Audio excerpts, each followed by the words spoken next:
All right, people, how long till we get this thing started? Scrubs is easily my favourite sitcom of all time, and honestly, no other show even comes close. Sure, It's Always Sunny might be funnier, Friends is definitely more nostalgic, and How I Met Your Mother has more, well, Barney. And for the love of God, don't get me started on The Big Bang Theory.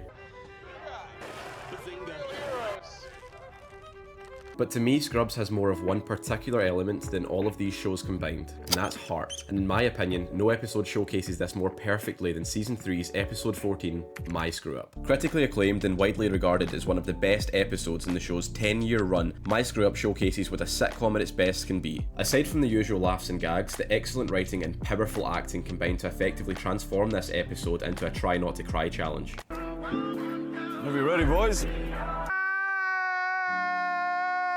Before we continue, I'm going to let you know that the main theme for this episode is grief, and all 5 stages of grief are present here, so do your best to look out for them. The episode begins pretty lightheartedly, with Elliot confessing to JD and Turk that she has a massive bunion on her foot.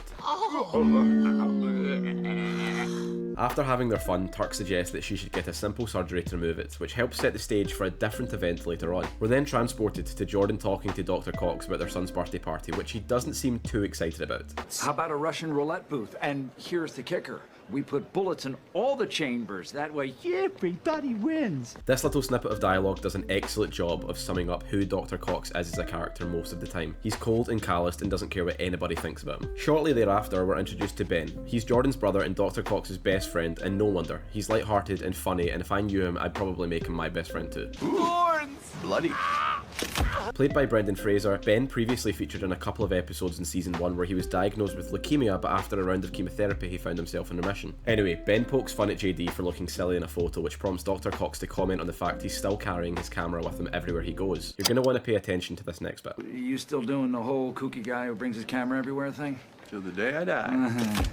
After witnessing Dr. Cox lose a game of gay chicken, we're transported back to the other side of the hospital for Elliot's foot examination, which starts off the secondary plot of the episode. Secondary plots in sitcoms can be pretty hit or miss, with a tendency to lean towards miss. They're normally only there to pad out an episode to make sure it reaches 20 minutes. But this particular one is crafted with such expertise as it ties into the theme of guilt that permeates through the main plotline. So whilst giving the examination, Carla reveals to Turk that she hates his mole, leaving Turk extremely insecure and Carla just as intensely guilty. I hate your mole. What? What? Moving on for now, JD's wheeling a patient with heart problems down the hall, and let's just say he's concerned for his well-being. Oh my God, he's gonna die! Dr. Cox has to leave the hospital to deal with something for his son's birthday party, so he asks JD to perform a checkup on Ben since he hasn't had one for his leukemia in over 2 years. JD's reluctant, but Dr. Cox specifically tells him that the old man won't be dying in the next 30 minutes, so that he has to get it done.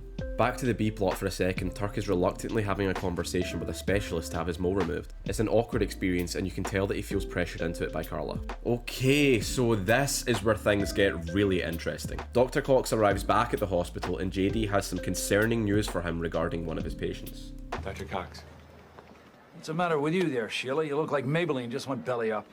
20 minutes after you left, he went into cardiac arrest. We tried to resuscitate him, but there was nothing we could do. Now bear in mind that only an hour ago Dr. Cox told JD that he would be fine, so it's instantly obvious to the viewer that he's overridden with guilt. But he immediately shifts the blame to JD because it's easier for him to deal with that way. And he told you he has way too many patients, he's swamped. The kid screwed up. Whisked away again, and this time Carla makes a mistake, stating that she wishes there was something she could do for Turk so that she doesn't feel so guilty about asking him to have his mole removed. I just wish there was something I could do for him. He overhears her and says she can take his last name when they get married, something she specifically said she didn't want to do earlier in the episode. Meanwhile, Dr. Cox is on the warpath, still wrought with guilt, and he actually tells JD that the death of the patient was his fault, and that he's taking all of his patients. At first glance, you would be forgiven for thinking Dr. Cox doesn't feel guilty, and that he actually does believe that the fault lies with JD. But by taking JD's patients, we can learn a lot. He's not taking them because he doesn't think JD is a competent doctor, he's taking them because he does feel guilty and he wants to distract himself by diving head first into his work. We can confirm this because in the next scene we're shown that he hasn't been home to see his partner or son in over 60 hours.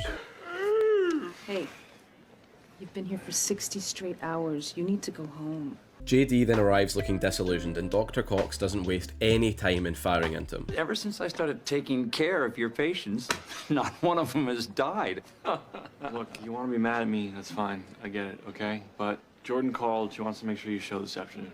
We're led to believe that the event Jordan expects Dr. Cox to attend is Jack's birthday, which Ben obviously thinks Perry should attend as well, saying to count him in with a +1. Surely you'd expect Dr. Cox to go to an event as significant as this, right?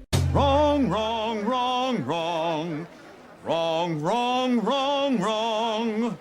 You're wrong.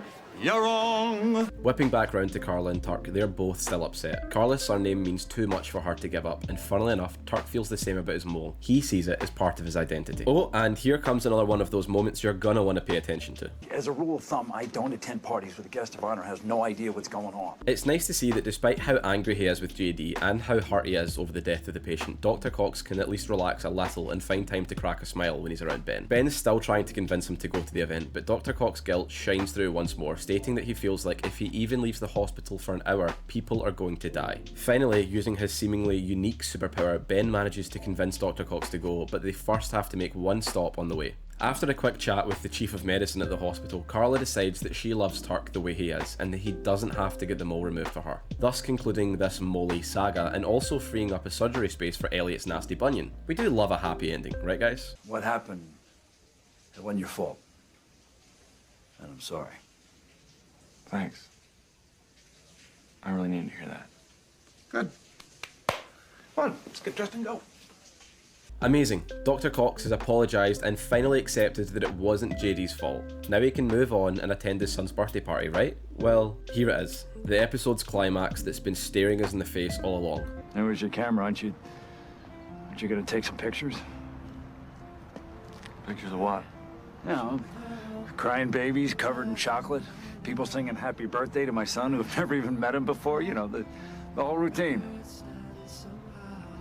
Where do you think we are? The event was never Jack's birthday party, and it was never the old man in the wheelchair that passed away from cardiac arrest. It was Ben all along, the one man who could break through Dr. Cox's cold and calloused exterior. His best friend in the entire world passed away 20 minutes after he left the hospital to run an errand. The version of Ben we think we've been seeing throughout the episode was actually Dr. Cox's grief-driven delusion.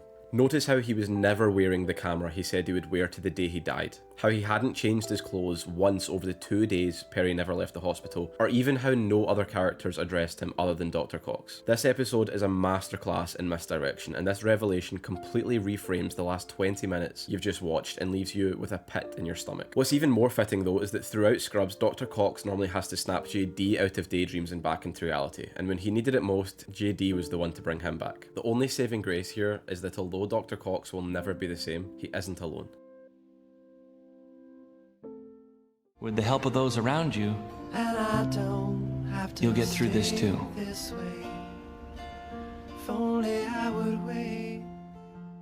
My Screw Up is a masterclass in writing that manages to deliver not only the laughs we all expect from a sitcom, but also being able to drive home a strong message concerning grief. It's something that everybody watching can relate to in one way or another, and seeing it break down the seemingly invincible Dr. Cox helps us understand that these feelings are not only universal, but that they're completely normal and you don't need to go through it alone. Catch.